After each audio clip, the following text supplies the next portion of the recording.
dafay daanu lamb ji fawu góor la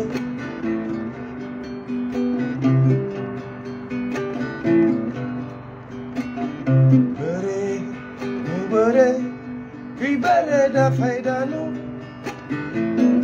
lamb ji fawu góor la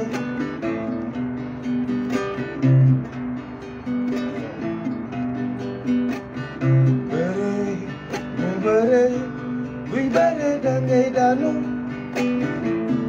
lamb ji foofu góor la basumo mbare suko nonko abidje iba famale dia nafiyo koy ouais tey je commence par un sujet parce que ñëpp gis nañ lu xew Ousmane Sonko est allé rendre visite. Il a fait sa sortie. C'est bien beau pour ses partisans, pour la jeunesse. C'est bien beau. Mais d'abord, j'ai encore honte. J'ai honte de l'Afrique, de mon Afrique, des panafricains. J'ai honte des frères panafricains. Ceux qui vous disent que on doit se battre, on doit se. Eux tous, ils ont voté aujourd'hui en France.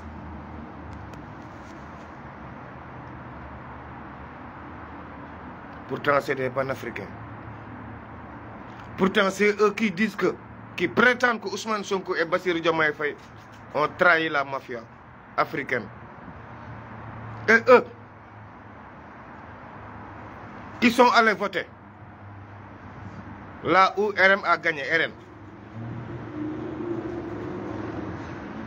Là où à chaque fois, vous les Noirs, vous les Renois, vous êtes toujours les boucliers des quéquettes roses. Vous êtes les boucliers des quéquettes roses. Depuis la première guerre, depuis De Gaulle, le peuple noir est la quéquette de la France. Qu'on le veuille ou non, vous êtes la quéquette de la France. Vous Camerounais, vous Ivoiriens, vous Sénégalais, vous Maliens qui avez voté aujourd'hui, vous tous, vous êtes les boucliers de la France. Donc vous êtes des quéquettes. Je viens de comprendre, c'est vous qui avez l'esprit très faible, qui êtes toujours esclave dans votre peau, raison pour laquelle vous parlez aussi mal de la France. J'ai trop compris. Il y a le complexe d'Al Gore, Il y a des complexes où c'est l'homme lui-même qui est complexé sans le savoir, en dénigrant son complexe. Dès que tu te sens inférieur devant quelqu'un, hein, dès que tu es devant ce quelqu'un-là, tu fais semblant que tu es un lion, or tu n'es rien du tout. Tu es que la merde. Comment vous, panafricains, un président, Ousmane Sonko, qui n'est jamais sorti, il s'en fout de l'Europe là. Il ne va jamais voter pour un président européen, ni ça râle. Non, moi j'ai honte. Raison pour laquelle vous, jeunes Africains, réveillez-vous. On ne peut pas des biographies ou des livres écrits par des quéquettes roses. Des biographies écrites par des quéquettes roses à la longueur de la journée. On vous fait des récits, C'est que l'Africain aime trop faire des rêves comme Léopold Sédar Senghor, qui avait raté l'aube de l'indépendance. Quand Houphouët-Boigny il a dit que l'Afrique là, il faut mieux travailler la terre que travailler sur du bois. Senghor préférait écrire des poésies que travailler la terre. Senghor préférait la poésie. Senghor a beaucoup de fils en France, hein, et des fils qui se pensent panafricains. C'est honteux et c'est désolant.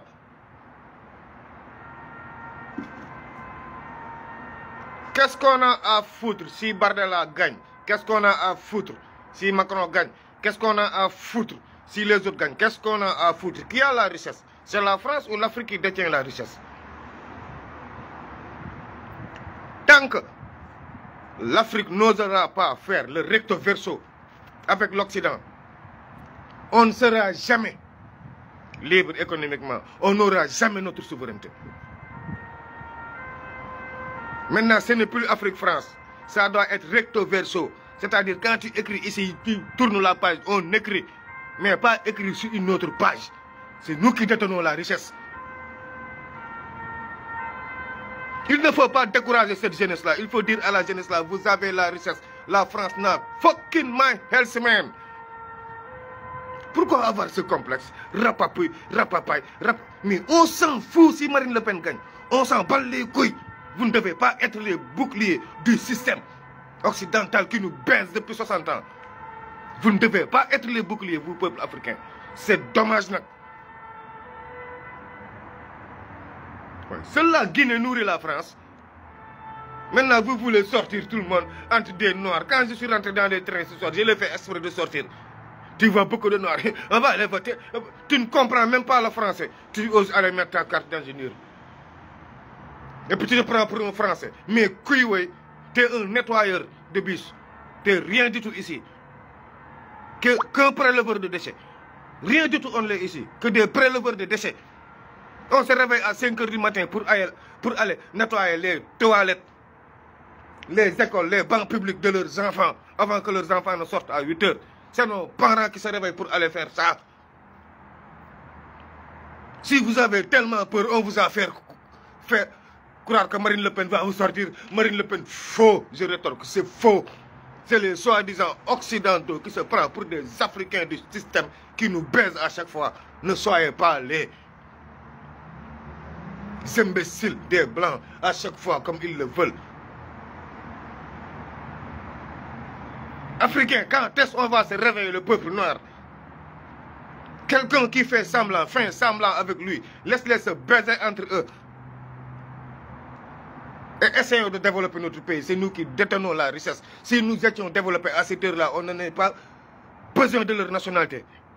Disons-nous la vérité, je veux la vérité. J'ai honte quand je vois des Africains dire que j'ai voté Le Pen, j'ai voté, ouais, c'est la merde. On avance. Ousmane Sonko. yéen ñëpp a ngi jubilé am ñu ma dégg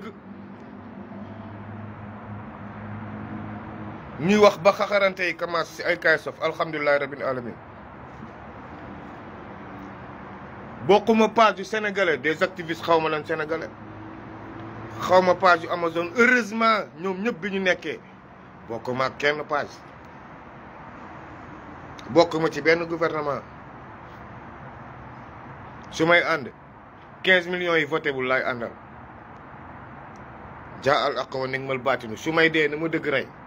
je m'en fous si kiy kontaan ak kuy mer toj nga ñu marché yi ñu ne monsieur le maire yi ñoo ko def waaw mais Sonko dugal nga si bopp sa bopp ci terrain boo xam dafa encombrant dans un terrain sur un terrain très encombrant nga dugal sa bopp nii dëgg ma sonal de kenn mënu fi tere marchand ambulant mais tablier moom waa léegi riverains yi naka lañ leen di def dañuy bàyyiwaat ku nekk jël sa cantine tegaat quoi ndax Ousmane Sonko moo wax bu booy riposté joteeg force de l'ordre yi kan moo jaxase diggante bi bu booy xëyee suba daaj seeni table ne Ousmane Sonko wax na maire yi ñëw ne du fi amee force de l'ordre yi ñëw taxaw booy yi ñafeek force de l'ordre bi qui est le responsable dugg nga ci terrain bu encombrant dëkk bi dëgg moo ma sonal de dëgg moo may rey gis nga man farfarloo gu bëri bi wala wutloo poste bi wala naa féqloo gi nekkuma si saa waay déggoo nekkuma ci loolu bu dee politique moo ko war a tax a def bu dee tey dafa wàcc si terrain bi si c'est pour la politique jàppale ne dañuy tas assemblée nationale bu la ko élection taxee def ëllëg yow sa bopp yaay kiy yónnee boo dof-dofloo ba booy tegaat seen table ci town bi yow yaay kiy yónnee waat dajji table yi d'ici 2 ans yow sa bopp boo jàllee élection législative sa bopp maa la ko wax et tu vas comprendre tey jeunesse bi la toppoon tey di daw sa ginnaaw boo leen toppee ci say bëgg-bëgg ñoom ñooy jeunesse bi lay gaañ biir Sénégal ñoom ñooy jeunesse bi lay gaañ bu la ñëpp riir soppee nii nga foog na jeunesse bépp màggi liñ doon wax si rajo yi nekkul dëgg liñ doon wax si faux. booy jiite réew day am boo foo xam ne boo fa tolloo day mel ni dañuy muur say bët am fu ñu yemale sa gis-gis faux je rétorque. boo jàppee ne benn marchand ambulant amul problème faux tu te trompes lourdement.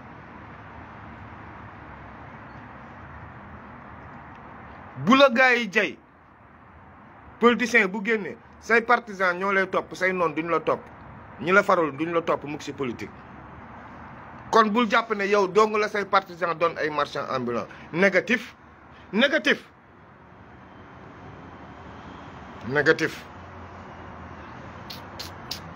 man démb suma amoon tuuti yërmande ci xale yi biñ ma woowee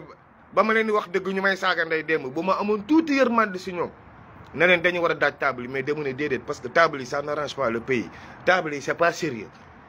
Ousmane Sonko nee naa leen terewul kenn jaay mais table yi moom ce n'est plus possible dëgg moo neex yàlla foog dëkkuwaay yi nooyi gis nga foog gars yi respirer tuuti moom seen kër gis nga man marché Colobane genre espèce u cantine yooyu sax ngeen bàyyi noonu cantine yooyu yëpp c'est pas normal gars yi dëkkuwaay yaa ngi foofu marché Colobane demal si architecture Dakar foofu noonu cantine yu njëkk yi nekk c'était des jardins publics man ay jardin public la woon léegi lépp cantine la faal ba pare ñu bëgg légaliser cantine yooyu mënut a nekk faal dëgg moo ma sonal Ousmane. boo ne xale yi Dakar gars yi jël nañu fépp mënatoo leen defal fenn lu dul li ma wax chaque jour nga programmer marché benn ville benn mairie jël benn marché hebdomadaire ñu def ko ay ngan di marché hebdomadaire ñuy tourner loolu rek a mun dox mais pour jël booy yi fixer leen ñu daaj ay table c'est pas réel. balaa caag marché yi si dëkk bi nga booy yi antanuñu ku antanul njëgu cantine kooku boo ko joxee cantine bu ñu tabax munu ko jënd dëgg neex yàlla ku munul jënd 300 000 francs nga ne ko kaay ma jaay la cantine bi 10 millions saa waay da nga koy nax te réew mi waruñu toog ci ay naxe politique nekkuma ci politique politicienne encore une fois la jeunesse suba boo leen installé seen table gendarme yi fekk leen fa dañuy toj seen lu bon faal dëgg rek ma sonal dañuy toj seen lu bon quoi parce que dëgg ma sonal table yi c'est pas normal table yi c'est pas normal même bu ko Sonko nangu c'est pas normal te Sonko nangu ko nee na leen sur la voie publique man nag waxuma sur la voie publique sur la voie mbeddik buntu kër yi table yi bëri si koñ gépp dañ ko war a faxas dëkk bi nooyi defar bii de lu leer laa lay wax de mën na jur coow loo xam ne du ñu xam fu mu jëm ndax doo ko fagee politique nag partisan ñoo dàq naxe ci politique partisan loo def mu ne gongo jàppal ne fii rek say partisan ngi gongo yaa ngi wàññeeku benn nit fii rek say partisan ñu ngi lay wax dëgg yaa ngi yokk benn nit politique ay code la dégg naa ces discours yëpp ñu dem ci corniche bi foofu moom 100% d'accord avec toi nungul kër yëpp amatul ay droit gis nga boo xaaree droit gars yi lekk ñu ñooñu ëpp moyen on s'en fout nag de la justice internationale libanais bu moom ak israélien bu moom ak américain bu moom on s'en fout dañuy nungu suñu alal point final on s'en fout ndax ñoom bu dee ñoom fii noonu lañ koy doxalee vice versa réew mi nag gars yi la jeunesse foog ñu waxante dëgg de boo leen daajee table suba yàqal Ousmane ku daaj table suba yàqal ko boo leen ma weddee daaj leen table gendarmerie toj seen lu bon di ngeen xam ne l'état c'est l'état et mairie si état la bokk Ousmane Sonko wax na leen ko même mairie yi buñ ko jëlee pour yàq mais nañu waxante dëgg ñu ñëpp table yi c'est encombrant c'est pas des marchands ambulants mais c'est des marchands encombrants gars yi bàyyi leen table yi s'il vous plaît quitte à ce que ngeen di luwendoo benn magasin ku nekk teg fa sa marchandise boo leen ñëwee rangu ku nekk rangu dugg si town bi jaay ñëwaat bu jeexee nga ñëwaat récupérer jaaykat professionnel ambulant loolooy ambulant quoi dëgg neex yàlla mënu leen daaj dëkk bépp ay table génn di jubilé ñu bëri woo ma tey si ngoon si naan ma non gis nga Sonko nee na ku daj table ñu toj sa lu bon ku yokkaat extension ñu toj sa lu bon point final loolu dara Sonko mun ci lenn Sénégal la ñuy defaraat point fokk naa yi jóg dëgg ma sonal faal fokk naa yi jóg je n'ai rien contre les marchands ambulants mais contre les tabliers vous encombrez le pays fépp lan lañ ko ay saako di jaay c'est la merde raw nañu foofu ci développement actuellement Sénégal war nañu dépasser façon bi ñuy jaayee commerce sauvage voilà Sénégal commerce sauvage moo fa bëri commerce bi c'est très sauvage non régularisé kenn xamul soyons sérieux bu ñu politique taxa dugg ci terrain boo xam ne ëllëg yow yaay ñëwaat bëgg a xeex ak ñoom te su boobaa lay gën a metti ndax su boobaa dañ la naan yow yaa ko fi fekk yow waxee loolu ku nekk ni ngay comprendre sa wax la ndax man booy dof yi ma woo soi-disant patriote yi ma woo li ñu comprendre ak lu Sonko wax c'est diamétralement opposé pour ñoom suba dañuy xëy jaay te kenn mënu si dara ñoom ñëpp dañuy jaay ba xam ni ci Sonko man jaay leen xool ñu toj seen lu bon point final réew mi dafa am yoon bàyyee kenn moomu ko bàyyee kenn du ñëw ne lii moo fi am négatif lu mënul nekk mënut a nekk waxtaan wax dëgg neex yàlla cala ren day nawet day tar ci gaay waaw su ma naree wax nit lu ma lay joxee bànneex non su ma tëddee du ma nelaw damay sonn sama rab boobu lay bañ Ousmane ma tëjee fii pour yow sa terrain bi nga dem tey boo solee patin waxuma la naaw boo solee patin ba booy tegaat seeni table lu leer laa lay wax di nga andi si dëkk bi combat boo xam di nga bëgg a fay mu tëla ndax booy yi dañoo dëgër bopp dañuy lalaat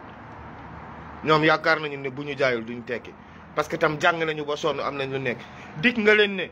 d'ici peu de temps affaire dina déclencher yàlla na am yàlla bu yàlla tas seen yaakaar ñoom yàlla bu yàlla tas seen yaakaar yàlla bu yàlla tas seen yaakaar ci yow yéen Sénégal nag pour wax leen nag coowu tey visite Ousmane Sonko bi bii Bassirou Diomaye Faye moo jéngu monsieur le président ci boppam instruction yi bëri moo jéngu même affaire déclaration politique générale bi président moo jéngu ndax président faalew leen xam ne ñi mu ñàkkal ne ñii ay bokkat lañ du waa APR yi ñooy ñëw jéem a maîtriser ay Ousmane Sonko gars yi financé leen xaalis bu leen neex man leen rek a ma jaaxal maire Kër Massar def na ko ba pare mooy suñu maire bu réew bi Barthélemy 2 booy Bilal Diatta maire bu réew bi Barthélemy 2 waa léegi Barthélemy 2 ñi mu dagar piir est-ce que ñooñu kontaan nañu moo tax sànq bi ngeen wax si kaay soof ma gis yenn grand waa ma non booy kaay nii ma leen yee kaay soof dafa ne marchand ambulant yi la wax te man booy marchand ambulant yi ma woo Kër Massar la ñu bokk fan moo ëppoon combattant Kër Massar Sénégal fan moo ëppoon combattant ci 3 ans yi fan moo ëppoon combattant Kër Massar ñoom kan moo leen toroxal pourtant Sonko dafa ne maire yaa ko def mais ana Bilal Diatta le plus indiscipliné des maires le Barthélémy Dias de anamu moom mi di jaay reewande askanam di jaay reewande ñëpp anamu moom pour lan moom tapew ñu sur son front Ousmane premier ministre nga njaboot gi boo bëggee tëddee ñaaxaanaay sa njaboot bu ñu reewee da nga leen di corriger munoo yor njaboot gu reew ba pare bëgg na njabootu jàmbur gis nga kenn du fat doom dóor doomu jàmbur man d'accord ma politique boobu Bilal la gën reew ñëpp Bilal ña mu tas demal Kër Massar tam nga seeti leen ndax nga xool ñoom ndax ñoom dinañ la ne gonga waaw di dinañu génn teeru la mais dinañ la ne sa waa ji bu demaatee élection ñu duma ko ndax dafa reew askan kenn du leen jaay reew ne ndax moomu leen bàyyam moomu fa bàyyi ma mujjee ñëw Kër Massar moom suñu mujjee ñëw la bokk États-Unis la jóge ñëw di fa jaay américain te gars yi gëmuñu loolu sa xaalis boo ko yoree tu te le mets dans ton cul dëgg moo ma sonal kenn du ma fat ndax Sénégal laa far faruma Pastef faruma jib opposition Sénégal laa far luy dëgg laay wax pour tëj yéen ñëpp ñi daanu tey ak sama projet Casamance bu leen ko fàtte les jeunes filles mères là yu warul dem mbindaanu ji ça y est sur la ligne je commence à avoir des retours je commence à avoir des retours alhamdulilah rabbil alamin défaite mooy source victoire ku amul défaite ñàkk xam àdduna lu bëri lay gàllankoor si nit lu bëri ñàkk xam àdduna gis ngeen ni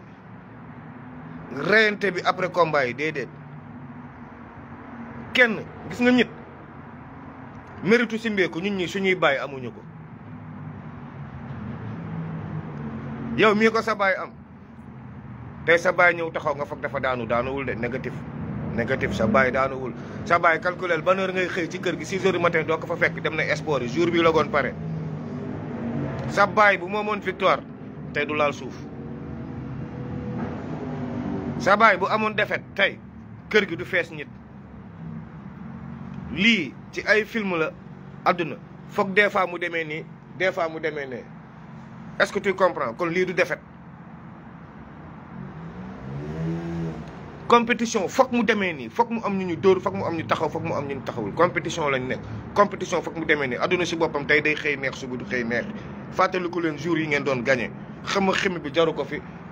saalit jaru ko fi weddi suñu borom jaru ko fi guy gi booy te man entraîné ji xëyaat noq ñeneen ñi Gris Bordeaux yéen ñëpp gars yi képp ku demoon bëri ji félicitation ay sénégalais ngeen ko waa te man sama booy lépp la ñuy seetaan woo ma grand gis nga lii dugal ma ci système bi yëpp te man xam nga booy maa ngi ci leneen mais tey xaw ma woon ne guy gi day bëri mais booy courage sama kanam nga yegg see géejewaay si ñu la dalal balaa bokk xam naa yéen Zal am ngeen lu leen metti tey mais xoola on gère gars yi yéen Mbaye Thiaw ñoom Gundo am ngeen lu leen metti lool mais gars yi on gère si géejewaay kii gañ maire Woré Sarr nii la adduna demee si géejewaay kii gañ guy gi booy nii la adduna demee de amoo defet daan nga fi gañe tey temps mii la maximum mii la mënoon demee ak keneen yéen ñëpp félicitation man aw ma mbër bu gañe ndax supporté wu ma kenn damay toog nii boo yaamee rendre compte ma seetaan benn 1 minute 2 na nii lañ ko dóoree c'est bon Liss Ndiago rek laa d'accordul ndax dóor bi nga dóor Zoss mais booy Liss Ndiago woy bi tey yaa tax ma def ko hommage ndax yow booy bu am yar nga gu nekk chrétien nga te da nga dugal sa yar ci biir làmb ji sax da nga fa dugal sa christianisme